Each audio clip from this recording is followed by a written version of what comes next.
सभी का स्वागत एवं अभिनंदन करते हैं। एक गन्ने की प्रजाति अभी आपकी चर्चा कर रहे थे 14,201, आप लोगों ने देखा होगा। और आप लोगों के क्षेत्र में कोसा 8436 ने बहुत अच्छा उत्पादन दिया है और ये कोलक 14,201 भी उसी की तरह है, परंतु इसकी दूरी बढ़ाना पड़ेगा। देखिए इस समय प्रजातियां बहुत है, परंतु उनकी थोड़ा तकनीकी अलग अलग है। अगर वो आपने जान लिया तो 38 के बराबर उत्पादन ले सकते हैं। जैसे 118 गन्ना आज का नहीं, बहुत पुराना है। 38 के साथ ही आता, इसमें भी 2-3 बातें ध्यान देने। जब आप गन्ने की बुआई करें, दूरी ज्यादा नहीं करनी, 4 फीट 3 फीट पे बुआई करिए, रेडर से बुआई कर दीजिए चाहे, परंतु थोड़ा बीज ज्यादा लगे चढ़ा के डालना पड़ेगा। और मिट्टी पर विशेष ध्यान देना है, क्योंकि ज्यादातर दिक्कत क्या हमारे किसान भाई गन्ना बुआई किया ट्रैक्टर से बाटा चला देते हैं, इसमें केवल 1 से 1.5 इंच मिट्टी आनी है। वो चाहे हम हाथ से गिराएं, चाहे ऑटोमेटिक टेंट प्लांट आ रहे उससे बुआई करें, फिर आपके तो जमाव तो हो जाएगा, परंतु टिलरिंग की समस्या है कि अगर ज्यादा मिट्टी आ गई। हल्की मिट्टी है, जब आपके 4-5 कल्ले हो जाए तब मिट्टी गिरा दे। और ऐसा प्रोडक्ट मैं समझता हूँ टिलरिंग में भी थोड़ा बिल्कुल लाभ देगा।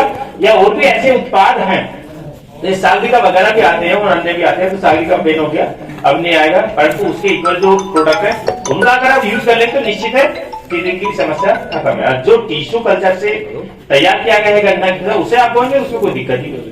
पेड़ी भी अच्छी है और प्लांट भी अच्छा है। तो ये तो गन्ना किस्मों के बारे में डॉक्टर साहब ने बहुत सारी विस्तृत जानकारी दी है, तो ये भी ले सकते हैं, कोई दिक्कत नहीं है। वरना लखीमपुर जनपद एक ऐसा है, यहाँ पर बीजों की खान है, अपने प्रदेश में नहीं दूसरे देश में भी जाता है। यहाँ से लखीमपुर से भी आपके पड़ोस में नेपाल देश भी है, उसमें भी जाता है, और जिस प्रजाति का बीज मांगे उसका मिल जाता है ऐसा या नहीं लखीमपुर में। तो इसलिए बड़ी सावधानी की जरूरत रहती है, क्योंकि वैसे आप बाजार भी जाए, कोई व्यक्ति कोई भी, चाहे आप हो चाहे हमें, कोई कहता है कि रिजेक्टेड चीज खरीदे, सेकंड हैंड भी नहीं खरीदते।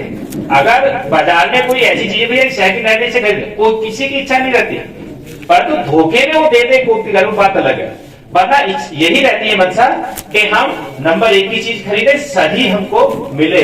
तो धोखा देने वाला किसान क्षणिक तो लाभ ले लेगा, परंतु आगे उसकी स्थिति खराब हो जाती है, फिर उसमें कोई विश्वास नहीं करता है। तो इसलिए विश्वसनीय स्रोत से, चाहे चीनी मिल से संपर्क कर ले, चाहे विभाग से या फिर डॉक्टर साहब है उनसे संपर्क कर लेंगे, तो कोई ऐसी धोखा भी नहीं होगा। क्योंकि जागरूकता के लिए ऐसे कार्यक्रमों का आयोजन किया जाता है। जो ये आपका गाँव है ना, सिख टाटा, हमको भी नहीं पता सिख टाटा भी कोई गांव में खुल रहा। इस गांव का चयन क्रिटिकल विलेज में हुआ, और ये आज नहीं हुआ, फरवरी-मार्च से ही हो गया। और डीसी साहब के माध्यम से हम लोग को अप्रैल में मिला था। तब ये एक कार्यक्रम का हमने निर्धारण किया, चीनी मिल के सहयोग से, एसडी साहब के सहयोग से, इसका जो आज हम यहाँ पर बैठकर चर्चा कर रहे हैं, जिसका मुख्य उद्देश्य यही कि आप तृतीय गाय उत्पादन अधिक लेकर अपनी आमदनी बढ़ाएं। उसके लिए आप देखें, लगभग आप जो उत्पादन लेते हैं कितना निकाल लेते होंगे 1 एकड़ में औसतन, चाहे पौधा हो चाहे पेड़ी, अगर दोनों का औसत देखें कितना हो जाता है, 300 कुंटल एकड़ का आप औसतन ले लेते हैं। अभी काफी गुंजाइशें हैं, आप 600 कुंटल 1 एकड़ में आराम से निकाल सकते हैं। तीसरे जो गन्ने की किस्में हैं, अगर केवल आप बीज पर ध्यान दे दें, मिट्टी पर ध्यान दे दिया, समय का प्रबंधन कर लिया और एक लक्ष्य आधारित खेती, आपने बोने से पहले लक्ष्य बना लें कि 600 कुंटल मेरे को 1 एकड़ में लेना, तो सारी प्लानिंग आपकी हो जाएगी। ऐसी ही किस्म का चुनाव करेंगे और समय से आप उसकी बुआई करेंगे। जो उसकी संतुष्टि किया हुआ है उर्वरकों की मात्रा, वो आप डालेंगे और बुआई की विधि वही अपनाएंगे जिससे आपको 600 कुंटल 1 एकड़ में मिल जाए। बशर्ते लक्ष्य होना चाहिए व्यक्ति का, अगर लक्ष्य है फिर कोई दिक्कत नहीं होती। ठीक है, आइए तो समझ में आपकी बात। एक बार आप जोरदार तालियां बजाइए अपने लिए। गन्ने की खेती करते हैं, गन्ना ही एक ऐसी फसल है जो चींटी से लेकर हाथी तक को पसंद है। अब देखिए 300 कुंटल जो गन्ने का आप उत्पादन ले रहे, वैरायटियों के बारे में डॉक्टर साहब ने चर्चा कर दिया। आप लोग 2 आंख के टुकड़े की बुआई करते हैं या सिंगल वर्टिकल काट नहीं करते, 2 आंख का। अगर हम प्रदेश की बात करें, औसत उत्पादन लगभग 832 कुंटल प्रति हेक्टेयर का, ठीक है। और आप अपने जनपद की बात करें, औसत से ज्यादा है, लगभग आपके जनपद का औसत उत्पादन 849 कुंटल के लगभग है प्रति हेक्टेयर। अगर आप सावनी जनपद की बात करें, 1023 कुंटल प्रति हेक्टेयर का औसत उत्पादन है। आप यहाँ जाए पड़ोस में, इधर शाहजहांपुर जिला पड़ जाता है, अगर शाहजहांपुर जनपद की बात करते हैं तो प्रति हेक्टेयर 780 कुंटल प्रति हेक्टेयर का है। पीलीभीत की बात करें 775 के लगभग है। अगर बरेली में चले जाएं मात्र 721 के लगभग है, 722 कुंटल प्रति हेक्टेयर, बहुत कम है। अभी काफी गुंजाइशें हैं, क्योंकि 950 के लगभग तो आपको मुजफ्फरनगर की है, क्योंकि आपका जनपद और बिजनौर दो ही जनपद एक ऐसे हैं जो गन्ने के लिए जाने जाते हैं। और दोनों जनपदों का अगर क्षेत्रफल एक साथ मिला दें, इतना क्षेत्रफल है, विश्व में ऐसे 20 देश हैं जहां गन्ने का पूरे उन देशों में नहीं क्षेत्रफल जितना है दो ही जनपद का। और जितनी चीनी मिले लखीमपुर बिजनौर में, इतनी किसी जनपद में नहीं होगी, आप तो जानते हैं। फिर भी आपको जो लोग देखते हैं बड़े ही सम्मान की तरह और एक प्रेरणा स्रोत के रूप में मानते हैं, तो आपका भी उत्पादन में समझो 1000 से कम नहीं आना चाहिए और उसके लिए बहुत गुंजाइश है। तो उसमें केवल कुछ खामियां हैं जिस कारण से आपका उत्पादन इतना नहीं होता। एक तो खेत की तैयारी, मोटी मोटी चीजें बताएंगे। एक तो आपने बताया उत्पादन, कुछ और भी ऐसी समस्या है जो आपके उत्पादन को प्रभावित करती है, उस पर चर्चा कर लें। कोई कीट है, रोग है, या फिर खरपतवार है, या फर्टिलाइजर। 4-5 चीजें हैं। एक तो समय के प्रबंधन की बात है। समय का प्रबंधन जिस व्यक्ति ने कर लिया, चाहे किसी भी क्षेत्र का है, वो आगे बढ़ जाएगा। ठीक है। आज के समय में हमारे किसान भाई जानकारी के अभाव में अनाधुन उर्वरकों का प्रयोग भी कर रहे हैं, कीटनाशकों का भी, जिससे लागत बहुत बढ़ती जा रही है। और लागत इतनी बढ़ रही है उसके साथ एक उत्पादन नहीं, तो फिर उसका लाभांश बहुत कम हो जाता है। अभी हम लोग बरेली में थे, इस समय भी किसान भाई यूरिया के साथ एनपीके या डीएपी मिलाकर खेत में डालते हैं। अभी 2-3 दिन पहले का नवाबगंज साइड में थे, वहां पे किसान सिंगल सुपर फास्फेट और यूरिया मिलाकर फेंक रहे थे। बोले भाई ये क्यों फेंक रहे, ये कुछ ताकत आ जाएगी। मतलब किसमें, गन्ने में या खेत में? बोले किसी में तो आएगी भाई। ऐसा नहीं, उन्हें ये नहीं पता ये कब डालना चाहिए, कब है। और कुछ क्षेत्र ऐसे हैं जहां बरसात से पहले यूरिया नहीं डालते। वो उनसे हमने पूछा कि भैया ये किस वैज्ञानिक ने बताया है या कहां सिद्ध हुआ है कि आप यूरिया नहीं दोगे? मुझे गर्मी ज्यादा हो जाएगी, कीट आएगा। ये कौन कहता है? बेचने वाले कहते हैं, दुकान वाले। मतलब तो अच्छा, उनकी दुकान चलेगी। जब कमजोर फसल रहेगी तो कीट रोग तो आएगा ही भाई, तुम्हारे पास ही आएंगे दवा लेने। अगर तुमने स्वच्छ कर ली ये खाद पानी देकर, फिर उसमें कीट रोग भी नजर आएगा तो उनकी दुकान बंद हो जाएगी। तो भाई जो जिसकी जरूरत है, जो वैज्ञानिकों ने इतने सालों से ट्रायल किए हैं, रिकमेंडेशन आई है, वो गलत नहीं है। ठीक है। तो इसलिए वही चीज आप लोग के सामने भी हम बताते हैं। आप लोग जो गन्ने की बुआई करते हैं ट्रेंच विधि से करते हैं या सामान्य रेजर से पूर्ण बनाकर बोलते? दोनों से। तो जो रेजर से गन्ने की बुआई करते हैं लगभग कितनी गहराई पर करते हैं? क्योंकि आप लोग ऐसे भी पूछेंगे नहीं, हम भी पूछ लेते हैं। जितनी गहरा ट्रैक्टर खींच ले। एक ट्रैक्टर 90 horsepower का है, वो तो 1 फीट गहरा भी कर सकते हैं। 1 फीट गहरा गन्ना बो देते हैं 6-8 इंच। जैसे 6 इंच गहरे आपने बुआई कर दिया, फिर उसमें मिट्टी कैसे गिराते हैं या पाटा लगाते हैं, क्या करते हैं? अच्छा, वैसे गिराते हैं। फिर उसके बाद पटेला ट्रैक्टर से या बैलों से? अच्छा, फिर तो देखो जमाव तो लेट होगा और कम होगा। आपने उत्पादन यहीं पर कम कर लिया। वो देखिए 6 इंच गहरा करना, अगर आपने बुआई कर दिया और जो स्थिति आप बता रहे कि मिट्टी पहले मैनुअल कराएंगे फिर पटेला लगाएंगे, तो गन्ने का जमाव 2 महीने तक भी नहीं होगा। जमाव नहीं होने का 2 महीने, और उसमें कल्ले भी नहीं निकलने, बहुत कम निकल। देखो दिक्कत का हमारी ये सबसे बड़ी, जो आप परंपरागत तरीके से करते हैं, थोड़ा चेंज किया परंतु ट्रैक्टर से पटेला लगवाने लगते हैं, अब वो खत्म करना पड़ेगा। ये नहीं कि कोई परंपरा नहीं है कि हम परंपरा बना के रखें। अगर आपने पटेला ट्रैक्टर से लगवा दिया, जमाव कम होगा और गन्ना लेट जमेगा, फिर उत्पादन सही नहीं। इसमें ध्यान क्या देना, जो 6 इंच कहते हैं, मैं समझता हूँ 80% से ज्यादा किसान भाई 6 इंच गहरी जुताई नहीं करते, तो कैसे गन्ना हो सकते हैं 6 इंच? आप लोग के पास 80% से ज्यादा किसान भाइयों के पास 3 यंत्र है खेत की तैयारी है। एक तो कल्टीवेटर होगा, दूसरा हैरो, तीसरा आपके पास रोटावेटर। इसके अलावा है तो मेरे को बताओ। अगर आप कल्टीवेटर से जुताई करते हैं और ट्रैक्टर भी हैवी हो और आप नहीं कर रहे हैं, 5 इंच से ज्यादा गहरी जुताई नहीं होगी। अगर हैरो से जुताई करते हैं ना, 4 इंच से ज्यादा गहरी जुताई नहीं होगी। रोटावेटर से जुताई नहीं होती, मिट्टी भुरभुरी होती है। जैसे आपने ये नहीं आती मैट बिछा देती है शादियों में, बड़ी बढ़िया सुंदर हो गई, अच्छा लगा। इससे खेत तैयार नहीं होने का। और यही पद्धति आपकी गेहूं धान के लिए भी है। तो गन्ने में ये नहीं चाहिए। गन्ने की फसल आप देखें, आपने फरवरी में बोया, हो सकता है फरवरी में ही सप्लाई हो या मार्च में आ सकता है। एक साल कम से कम लग दिया जाएगा। और जिस किसान भाई ने इधर बुआई कर दिया उसे तो एक साल से ज्यादा लगेगा। और जब इतना लंबा समय है, आपकी कम से कम 12 फीट हाइट तक गन्ने की फसल हो गया, 14, 15 आगे तो आपके ऊपर जैसा प्रबंधन है। बरसात हुआ, हवा चल गया, रुक सकता है 6 इंच में या 5 इंच, तो गन्ना गिरने की संभावना ज्यादा है। और जहां एक बार गन्ना गिर गया ना, उसके वजन में 10-12% तो कमी आई जाएगी। अगर और कुछ समस्याएं आ गई, गीदड़ है, बोरर है या चूहा वगैरह, बहुत दिक्कतें हैं। और आगे खर्चे इतने बढ़ेंगे आपके कि जो गिरावा गन्ना है, जितना सीधे गन्ने को लेवर छील देगा उतना गिरे हुए को नहीं छील पाएंगे। जितना आप सीधा गन्ना ट्रैक्टर ट्राली में ले जाएंगे ना, उतना गिरावा नहीं जाएगा। ये खर्चे और बढ़ेंगे। इसलिए हमें इन खर्चों से बचने के लिए और ऐसी समस्याओं से बचने के लिए, उत्पादन अधिक लेने के लिए हमें सबसे पहला काम मिट्टी की तरफ करना होगा। गहरी जुताई करके मिट्टी पलटना 4 साल में एक बार। और कितनी गहरी हो, कम से कम 9 इंच गहराई तक की तो कर रहे हैं। अगर ट्रेंच विधि वाले किसान भाई हैं, वो 10 इंच से ज्यादा गहरी परतों को तोड़कर मिट्टी को पलटना पड़ेगा। तब आप 8 से 10 इंच गहरी नाली बना हुआ है। जब आपने 6 इंच गहरी तो जुताई नहीं की, तो 8 इंच गहरी नाली कहां से बनेगी? नाम के लिए ट्रेंच विधि है, काम के लिए फिर भी गन्ना गिर गया। वो टेक्नोलॉजी फिर बेकार है। फिर आप उसे मानेंगे भी तो बेकार है, इसे भी गन्ना गिरा। तो या तो प्रॉपर उसमें होना चाहिए। जब प्रॉपर अडोप्शन होगा तभी आपको उसका पूरा लाभ मिलेगा। तो इसलिए मेरा आप लोगों को सुझाव है, आप एक गहरी जुताई करने के लिए फार्मर्सिटी बैंक भी है, वहां पर भी है, वरना चीनी मिल भी आपको मुहैया करा देगी। एक एबी पिलाव आता है, बोल्ड पिलाव, उससे आप 9 इंच से भी ज्यादा गहरी जुताई करके मिट्टी को पलट सकते हैं। इसके अलावा रिवर्सिबल एबी पिलाव भी है। और कुछ लोग ये चाहते हैं कि ऐसा यंत्र हो कि एक ही बार में सब काम हो जाए, खेत भी तैयार हो। ऐसे भी है, जैसे पावर हैरो, आप पावर हैरो को चलाएं, एक ही बार में आपका खेत तैयार हो जाएगा। उसका ब्लेड सीधा जाता, जैसे बर्मे से आप गड्ढा नहीं बनाते कोदला, ऐसे 1 फीट गहरा जाएगा ब्लेड, उस 1 फीट गहराई तक की मिट्टी को मिक्स कर दें। वरना आपका गन्ना बोने की स्थिति क्या है ना, देखिए, चाहे आप हैंड ओपनर से नाली खोलते हैं, चाहे रेजर से, आप गन्ना जो रेजर से कोण बनाएंगे ऐसे बी आकार का बनेगा, बनता है ना, अच्छी मिट्टी बाहर, ये तो होगा। जहां से बेकार मिट्टी शुरू होगी उस पर गन्ने के टुकड़े की बुआई होगी।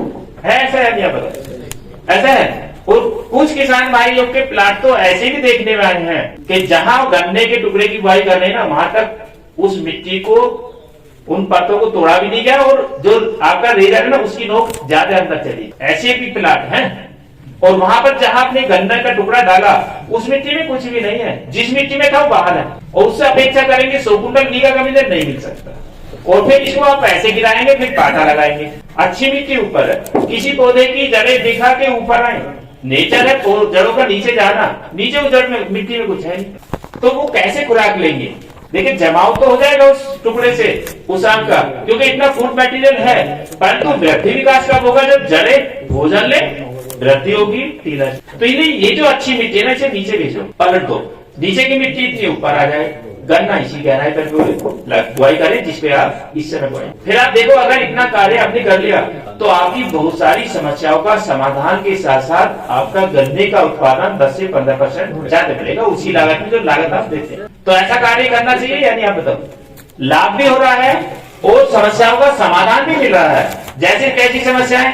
एक तो आपका गन्ना गिरने की जो प्रवृत्ति है, गन्ना गिरने से रुकेगा तो उसकी जड़ें ज्यादा गहरी जाएंगे, एक आपने मिट्टी चढ़ा दी। दूसरा, आपने देखा होगा जब आपने गहरी जुताई नहीं किया ना, उस प्लाट में गन्ना नहीं जम रहा, पहले घासें जमती घासें है नहीं। आप बताओ, बहुत सारे किसान भाई फोन करते हैं, डॉक्टर गन्ने की तो कोई आग जमी, घास बहुत होगी, कोई दवा बता दो। दवा के पीछे बोल दो, दवा अगर आपने छिड़क दिया ना विधि साइड, तो उसे भी झटका लगेगा। आप देखिए, अगर आपने गहरी जुताई कर दी, समस्या का समाधान स्वतः ही हो जाएगा और खरपतवारों की समस्या नगण्य है। और ये नुकसान क्या करती है, आप लोगों ने सोचा भी नहीं है। एक तो नमी का ह्रास, आप लोग का तराई का एरिया इसलिए नहीं दिक्कत है, और जो गन्ने के उत्पादन के लिए उर्वरकों का प्रयोग किया ना, उन तत्वों का ह्रास करे। जब गन्ने के लिए कम पड़ेंगे तो उत्पादन कहां से मिलेगा? वो तो जो अवांछित ऐसे पौधे उगे उन्होंने ले लिया, नमी का भी ह्रास हुआ, तत्वों का भी, तो फिर उससे कोई मतलब नहीं है। तो इस ऐसी गंभीर समस्या का भी समाधान स्वतः होगा। और एक आपने देखा था कि हर एक क्षेत्र में कोई ना कोई जमीन से लगने वाला कीट या फफूंद ऐसी मिट्टी में पड़ी रहती है जो रोग फैलाती है। अगर आपने गहरी जुताई करके मिट्टी पलट दिया ना, 2-4 घंटे भी खुला छोड़ दिया, तो देखेंगे उसकी फफूंद जो ऊपर आया, अगर धूप वहां तक पहुंच गया वैसे खत्म हो जाएगा। और कोई अगर जमीन से लगने वाला कीट है ना, जैसे दीमक हो, आपके यहाँ नहीं होगा, सफेद गिलार हो सकता है कुछ क्षेत्र में, या फिर रूट बॉलर हो सकता है कुछ क्षेत्रों में। जब आपने गहरी जुताई का इसके अंडे बच्चे ऊपर आएंगे, जैसे पक्षियां चुन रही, तो उसका भी आपतन कम हो जाएगा, कीट रोग का भी आपतन नगण्य है। ठीक है, इसके अलावा देखें, जब आपने गहरी जुताई किया है तो उसमें जलधारण क्षमता भी खेत की ज्यादा होगी, ज्यादा पानी नीचे जाएगा, पानी सोख लेगा, वाटर होल्डिंग कैपेसिटी बढ़ेगा। तो इतने सारे लाभ हैं। तो अगर ये काम आप कर लेते हैं तो निश्चित है आपकी मिट्टी उत्पादकता के साथ साथ उसकी उर्वरता भी बनी रहेगी और उत्पादन कम भी होने का बढ़ता रहेगा। क्योंकि 4 साल में फिर जो मिट्टी ऊपर है ना, धूप लगकर फसल अवशेष में सड़ेंगे, हो सकता है एक आध बार आप गोबर की खाद या कार्बनिक खाद का प्रयोग कर लें तो वो उर्वरता उसकी बढ़ेगी, तो फिर उसे पलटने की आवश्यकता है।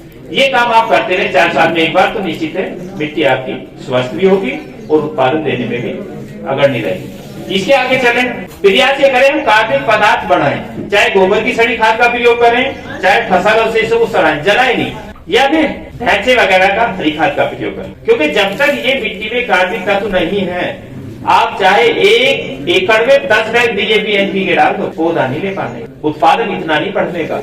क्योंकि पौधा कब लेगा, जो मिट्टी में कार्बनिक तत्व एसिड बनेगा, एसिड फॉर्म में ही तत्वों को ग्रहण करेगा। तो इसलिए प्रयास ये करना है, जो भी फसल अवशेष है, चाहे गन्ने की पत्तियां हैं, चाहे धान की पराली है, चाहे गेहूं का अवशेष है या अन्य भी फसल है, उसे हमें सड़ाना है, जलाना नहीं है। तीसरा काम ये करना है कि जो भी आप उर्वरकों का प्रयोग करें संतुलित मात्रा में ही करें। आपकी चीनी मिल तो इतनी अच्छी है, हो सकता है मिट्टी की जांच भी आप लोग की कराते हैं और निःशुल्क आपको लाभ मिल जाएगा। आपको एक उसका सॉइल हेल्थ कार्ड जारी हो जाएगा। आपको ये भी पता चल जाएगा, गेहूं की फसल लेते हैं आप, धान की है, गन्ना, 3 मुख्य फसल आते हैं कि इस फसल में नाइट्रोजन, फास्फोरस, पोटास और उस मिट्टी का कार्बन क्या स्तर है और पीएच, इतना भी मेंटेन आपने कर लिया ना, आपका मिट्टी का उत्पादन बहुत अच्छा होगा। उत्पादन के साथ साथ गुणवत्ता भी, उत्पादन आप ले ले गुणवत्ता नहीं है तो उसको बाजार में मूल्य मिल रहा है, ये भी देखना हमें, उत्पादकता के साथ साथ गुणवत्ता भी होनी चाहिए। देख कोई व्यक्ति जब डेली हमारा आप सब्जी वगैरह कुछ ना कुछ खरीदने जाते हैं, कोई भी व्यक्ति है वो कभी ये नहीं सोचता कि मैं बेकार चीज खरीदूं, वो 3-4 जगह देखेगा बढ़िया चीज। इसलिए गुणवत्ता भी आज के समय में बहुत ही महत्वपूर्ण है। अगर गुणवत्ता सही नहीं है तो बाजार में उसको लेने वाला नहीं है। ठीक है, उसी तरीके से गन्ने में भी अगर गुणवत्ता सही है तो आपका उत्पादन अच्छा मिलेगा। अब इसके आगे आप देखो रासायनिक उर्वरकों का जो प्रयोग करना, हाँ इस समय 2-3 बातें मुख्यतः हैं। एक तो जैसे बरसात चल रहा है, ध्यान रखें कि जल निकासी की अगर व्यवस्था हो जाए, वो पानी अपने खेत से निकलवाए, क्योंकि टैंक के पीछे गन्ना लगा है सामान्य से तो आपने मिट्टी चढ़ा दिया होगा, और फिर भी आपकी फसल की बढ़वार ऐसी है तो उसकी बंधाई अवश्य कर दें। वैसे देख रहे ज्यादातर किसान भाई ने बंधाई का कार्य कर रखा है, पहली बधाई, दूसरी, तीसरी, 3 बधाई भी अगर आप कर लेंगे, जैसे 15-0-23 है या 118 करना, गन्ने को गिरने से बचा सकते हैं। उसके केवल ये ध्यान रखना कि गन्ने की ग्रोथ जब देखने के 5 फीट का गन्ना बन गया तो पहली बधाई जमीन से ऊपर लगभग 2.5 से 3 फीट पर ही करना, ये नहीं कि गर्दन पे करना। अगर आपने गर्दन वाली कर दी ना, नीचे की जो बाकी कल्ले हैं उनमें गन्ना को सूख जाएंगे। तो हमें कितना करना, पहले तो 5 फीट का गन्ना बन गया 2.5 से 3 फीट पर, अब किलम वाइज करना, सिंगल किलम। दूसरी बधाई हमको करना पड़ेगा जहाँ ये नहीं होती सुंडी के आसपास, किलम वाइज। तीसरी बधाई जो करेंगे, एक लाइन के 2 किलम ले ले, दूसरी लाइन का 1, ये त्रिकोणाकार हो जाएगी। फिर कितना भी तूफान आ जाए और पानी गिरे तब भी ये गन्ना नहीं गिरने का, त्रिकोणाकार बने, एक लाइन के 2, एक लाइन का 1, इस लाइन के 2, इसका 1, और ये भी गर्दन पे नहीं बांधना, ये जाए छाती पर बांधना, ऐसे निकल जाएंगे ये 2 इधर निकल जाए, फिर गन्ना कहीं नहीं जाए। अगर समय से कार्य आपने कर, अगर समय के बाद करेंगे, जब ये देखेंगे गन्ना गिर जाए तब करें तो बेकार। बहुत सारे किसान भाई ये सोचते हैं जब गन्ना गिरा ही नहीं तो क्यों खर्चा कर रहा है, जहां एक बार गन्ना गिर गया, बरसात हो रही, हवा चली, एक ही किसान का कोई गिरेगा, वो तो फिर क्षेत्र में सबका ही एक साथ होगा, इतना लेबर भी नहीं मिलेगा। तीसरे दिन तक अगर नहीं खड़ा कराया, फिर तीसरे दिन ऐसे खड़ा अपने आप ही होने लगेगा, फिर उसे बनवाएंगे तो टूटेगा। अगर ऐसे छोड़ा तो उसमें चूहा है, बोरर है या अन्य सियार है और ऐसे जानवरों का नुकसान, फिर जब बढ़ेगा तो नुकसान बहुत ज्यादा होगा। ठीक है, और दूसरा जल निकासी की प्रयास ये करें। इस समय कुछ किसान भाई मजबूरी वर्ष या परिस्थिति वर्ष यूरिया का तो प्रयोग नहीं करते, गन्ने में नहीं करने में कोई बहुत अच्छी बात है। एक बार ताली बजाए इसलिए क्योंकि आप लोग काफी जागरूक भी हैं और अच्छे समय से ही उर्वरकों का प्रयोग करते हैं। प्रयास यही करना चाहिए, बरसात आने से पहले ही लास्ट जून तक हम ये काम कर लें। अगर किसी किसान भाई ने किसी कारणवश लेट भी गन्ने की बुआई किया है, और उसे खुराक देना, फिर हमें टॉप ड्रेसिंग में नहीं उर्वरकों का प्रयोग करना, फिर हम स्प्रे के रूप में दे जो आपकी चीनी मिल स्प्रे कराती भी है। अगर वो आप देंगे लागत कम होगी, लाभ ज्यादा मिलेगा। अगर 1 रुपया खर्च कर देना कम से कम 80 पैसे वापिस है। अगर आप टॉप ड्रेसिंग में यूरिया या वो अन्य डाल देना, यूरिया से तो मुश्किल 10 पैसे भी वापिस नहीं होंगे, 90 पैसे वेस्ट है। तो ये भी हमें देखना है कि लागत जो हम देंगे उसका आउटपुट क्या है। अगर इस चीज को आज में समझकर वो वैज्ञानिक दृष्टिकोण लगाकर खेती करते हैं किसी फसल, तो निश्चित है वो आपके लिए लाभकारी होगी, नुकसान नहीं रह सकता। अगर जो ऐसी करते रहे जाने अनजाने फिर उससे नुकसान। एक 14-200 गन्ने की जो प्रजाति है उसमें थोड़ा इनपुट अन्य किस्मों में ज्यादा चाहिए। मजबूत खेती किसान हो, मजबूत मिट्टी हो, तब इसका उत्पादन अच्छा मिलेगा। वो 4 फीट से कम पे इसकी बुआई नहीं हो और फरवरी के बाद इसकी बुआई ना करें। अगर आपने कर लिया ना, इसमें गन्ने की किस्म भी और चल रही है इसी के बिल्कुल मिलती जुलती, उसकी पूरी थोड़ा इससे लंबी है किसी के पास हो, और उसकी हाइट भी हो जाती ज्यादा, वो फिर भी 93 तो कुछ लोगों ने वही 14-200 बना दिया। ठीक है, तो इसकी जो मोटाई आपको लेनी है कैसे करें, 2 आम का ही टुकड़े की बुआई करिए, एक टुकड़े से दूसरे टुकड़े में 1 फीट का गैप दो। लाइन से लाइन की दूरी चाहे फरवरी में बुआई करें चाहे इधर करें सितंबर अक्टूबर में, 4 फीट से कम नहीं होनी चाहिए। अगर मैकेनाइजेशन पे जाएंगे 4.5 फीट पे आप बुआई करें। फिर देखो बीज भी कम लग रहा है, गन्ने की मोटाई तब बढ़ेगी अगर आपने फायदा रखा है, ऑर्गेनिक मैटर बढ़ा दिया। और 2 स्प्रे बाद में चाहे वाटर सोल्यूबल फर्टिलाइजर भी कर दो, चाहे आप नैनो डीएपी है, नैनो यूरिया प्लस है, उसी में 0.050 पोटास ऐड करके कर दें, तब आपको अच्छा उत्पादन देगी। गन्ने की मोटाई अगर ऑर्गेनिक मैटर बढ़ा 84-36 जैसी होती जा रही है, आपकी ऐसी बात निकलती जाती है। देखिए एक साल में किसी भी प्रजाति के बारे में सही स्थिति नहीं जान पाने, कम से कम 3 साल आप रखो आपकी पद्धति में, आपकी मिट्टी में और आपकी जो मैनेजमेंट है उसमें डले, तभी वो अच्छा उत्पादन देगा। फसल चक्र अगर अपनाते हैं तो उत्पादन तो बढ़ेगा, मिट्टी की गुणवत्ता भी सही रहेगी और कीट रोग का भी आपदा कम है। तो मैं ये बताना चाहता हूँ संतुलित मात्रा में उर्वरकों का प्रयोग तभी कर सकते हैं अगर आप अपनी मिट्टी की जांच करें, तभी तो पता चलेगा नाइट्रोजन है, फास्फोरस है, पोटास है, आप सेकेंडरी देखें कैल्शियम, मैग्नीशियम, सल्फर के कितना हम किस फसल में यूज करें, बुआई के समय या बाद में। तो उसके लिए बढ़िया व्यवस्था है कि आपकी चीनी मिली मिट्टी की जांच कराती है। तो ऐसी सुविधा हर एक जगह नहीं है, उसका लाभ लीजिए। 4 साल में एक बार करा दो तो ज्यादा बढ़िया। फिर भी जो किसान भाई नहीं करा पाते वो क्या डाले बुआई के समय, क्योंकि सरकारी गन्ना बुआई का टाइम आ गया। अगले महीने से हमारे किसान भाई जिन्होंने बंद बना था बुआई शुरू कर देंगे, और जिसने सितंबर में बुआई कर दिया उनके खिलाफ पिछली साल के भी कम से कम 150 कुंटल की घड़े। अभी मैं जेब साहब को दिखा रहा था, मैकलगंज का ही किसान था, कम से कम अभी 4-5 जगह से गन्ना बंद किया। अच्छा बंद क्या है, उसकी 4.5 फीट पे दूरी, अरे ऐसा होगा जैसे बंद सा, तो 150 कुंटल से बीघा से ज्यादा का तो उसका भी लड़ा। जिसने इंटरक्रॉपिंग लिया था तो इसलिए कुछ ऐसा भी प्लान कर ले, जागरूकता वही है कि कुछ ऐसा कदम उठाएं जैसे गन्ने के साथ सरफसली खेती के हमें कम समय में भी कुछ अर्निंग हो जाए, या जो हमारी गन्ने के ऊपर लागत है वो वापिस कम समय में आ जाए, और उससे आपका खेत भी मजबूत होगा। क्योंकि जो सरफसल लेंगे उसकी जो डंठल है, जड़ें हैं, पत्तियां मिट्टी में गिरेंगे तो ऑर्गेनिक मैटर बढ़ेगा, जिससे आपके गन्ने के उत्पादन उससे बढ़ेगा। देखिए आपको जो डालना है जैसे आपने बताया उसी हिसाब से फास्फेटिक उर्वरकों का भी प्रयोग करने की आवश्यकता है। अगर आपने 3-4 साल फास्फेट की पूर्ति सिंगल सुपर फास्फेट से किया है, फिर आप डीएपी से करते हैं, फिर 3-4 साल डीएपी से करने के बाद एनपीके से करते हैं, फिर सिंगल सुपर फास्फेट पर आ जाए, तो अगर आप ऐसे भी फास्फेट की पूर्ति करेंगे उससे भी आपका उत्पादन बढ़ेगा। वरना वो वाली स्थिति आ जाएगी अगर एक ही उर्वरक से फास्फेट की पूर्ति करें, जैसे किसी व्यक्ति को एक ही सब्जी और रोटी देते रहे, तो एक दिन ये व्यक्ति का स्थिति आएगी केवल जिंदा रहने के लिए खाएगा, स्वस्थ नहीं रहने का, ऐसी मिट्टी हो जाएगी। तो ये हमें अदल बदल कर ही उर्वरकों का प्रयोग करना है, तभी पौधा उन्हें ज्यादा से ज्यादा ग्रहण कर पाएगा। अगर हम और आप भी डेली एक ही सब्जी खाए ना, एक टाइम ये आ जाएगा भैया मन मार के खा रहे हैं, जिंदा रहेंगे, स्वस्थ। अगर आपको अच्छा उत्पादन लेना है तो ऑर्गेनिक मैटर आप खेत की तैयारी के समय ही अगर गोबर की खाद है सर ठीक है 50-60 कुंटल उससे प्रयोग करना है। अगर पेस्टमेंट मिल जाता है तो 25-30 कुंटल पेस्टमेंट डाल सकते हैं। फिर जो हम रासायनिक उर्वरकों से देते हैं, अगर आप डीएपी से दें फास्फेट तो आप 70 से 75 किलो डीएपी 1 एकड़ में बुआई के समय दीजिए। इसके साथ में आपको 1 बैग मिरोडो पोटाश देना है, ठीक है। इसके साथ में 10 किलोग्राम सल्फर, 12.5 किलोग्राम जिंक, ये बुआई के समय देने की आवश्यकता है। अगर आप इफ्को का सागरी का प्रयोग करते हैं 10 किलो एकड़ का, उसे कर लें, दानेदार है, गेहूं है, धान है, गन्ना, तो बढ़िया आपको रिजल्ट मिलेंगे। ये तो नहीं डीएपी के साथ, अगर एनपीके डालें तो कम से कम 2 पैकेट एनपीके डालना पड़ेगा 12-32-16। इसके साथ में आपको 20-25 किलोग्राम यूरिया ऐड करना पड़ेगा और 12 से 14 किलोग्राम पोटास मिलाना पड़ेगा। क्योंकि अगर आपको ये मिलता है नेचुरल वाला तो 1 बैग मिलाते हैं एनपीके के साथ, और बाकी 10 kilogram sulphur, 12.5 kilo zinc, 10 kilogram सागरी का। अगर सिंगल सुपर फास्फेट डालते हैं उसमें 1 लाख प्लस मिलेगा, आपको सल्फर नहीं मिलाना, ऑलरेडी सल्फर है। और एक तत्व ऐसा मिल जाएगा जो हमारे 60% से ज्यादा किसान भाइयों ने काफी समय से डाला ही नहीं, जैसे कैल्शियम, जो सिंगल सुपर फास्फेट में मिलेगा। और वैसे तो हमारे किसान भाई बहुत कम ही डालते हैं कैल्शियम अलग से, अगर उसे का प्रयोग करते तो कैल्शियम भी ऑलरेडी मिल जाएगा। इसकी मात्रा आपको 4 बैग प्रति एकड़ डालने की जरूरत है, 200 किलोग्राम प्रति एकड़ के हिसाब से। 1 बैग यूरिया मिला लें और 1 बैग मिनरल पोटास। तब इसमें सल्फर नहीं मिलाना, ना ही कैल्शियम ऑलरेडी है। जिंक 12.5 किलो प्रति एकड़ के हिसाब से देना। ये जरूर देख ले, जो जिंक का प्रयोग करेगा जिलेटेड जिंक नहीं है तो फास्फेटिक उर्वरक के साथ नहीं मिलाकर प्रयोग करना।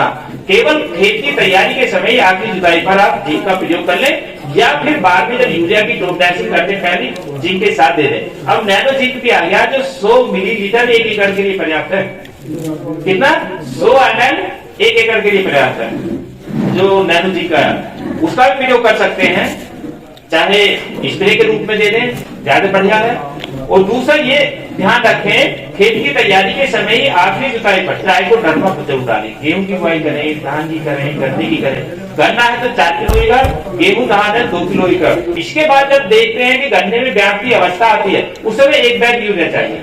उसके बाद अगर आप नैनो प्लस यूरिया का प्रयोग करते हैं तो ज्यादा बढ़िया है, क्योंकि यूरिया के पीछे मत भागिए।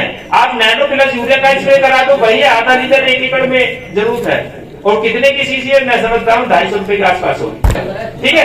इसके स्प्रे आप 20-25 दिन के अंतराल से करा दीजिए 2-3, वही काम करेगा। और अब तो 20% का बहुत अच्छा कारगर। और बाकी आप देखें, एक चीज का जरूर ध्यान देना है कि जो गन्ने की टुकड़ा बनाए क्रिया से करे 2 ही आंख का हो।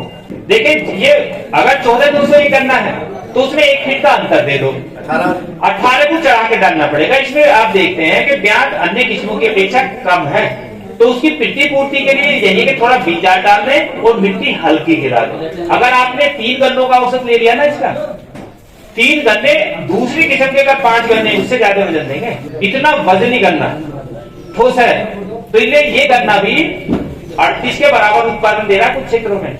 अगर इसकी तकनीकी आपने अपना ली, उन किसानों कहीं कहीं पेड़ी की दिखाई, पेड़ी पीली बहुत अच्छी हो रही है, ब्याज की कमी नहीं है। दूसरी चीज जो मैं बताना चाह रहा था आपको, प्रयास ये करने की आवश्यकता है कि जो खरपतवार नियंत्रण करना, जैसे लेट हो जाते हैं उस समय ध्यान दे रखें। अगर समय नहीं मिल पा रहा, लेबर नहीं मिल पाती है, एक आता है 240 58% जो 1 लीटर 1 एकड़ के लिए पर्याप्त है। और मेट्रिब्यूशन आप ले लें उसके लिए 200 से 250 ग्राम 1 एकड़ के। इन दोनों को एक साथ घोल बनाओ, 250-300 लीटर पानी में स्प्रे कर दो।